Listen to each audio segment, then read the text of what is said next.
घरात ओट्यासमोर उभं राहून काम करणारी ही आहे प्रियांका मैदनकर।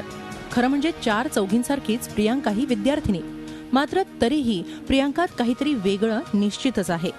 प्रियांका वयाच्या 23व्या वर्षीच तिच्या गावची सरपंच झाली आहे। प्रियांकाचे वडीलही राजकारणात आहेत, त्यामुळे तिला हे बाळकडू घरातच मिळालं।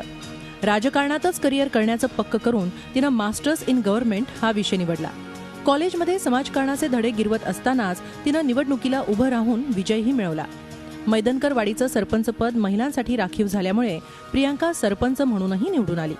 मात्र राजकारण्याच्या घरातली मुलगी असली तरी नामधारी महिला सरपंच होण्यात तिला रस नाही।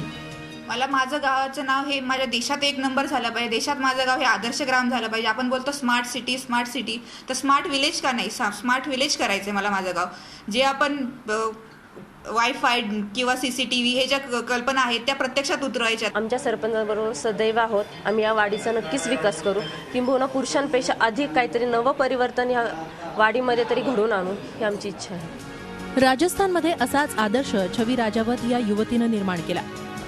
भरघोस पगार देणारी कॉर्पोरेट नोकरी सोडून ती जयपूर जवळच्या तिच्या गावची सरपंच बनली। पिंपरी चिंचवड जवळच्या मैदनकर वाडीच्या प्रियांका मैदनकरनेही छवी राजावत सारखाच तरुणांसमोर नवा आदर्श ठेवलाय। विकासाच्या काही निश्चित कल्पना घेऊन उतरलेल्या अशा तरुणांना खरं तर संधी देण्याची गरज आहे। कैलास पुरीसह bureau report, Zee media, Pimpri Chinchwad.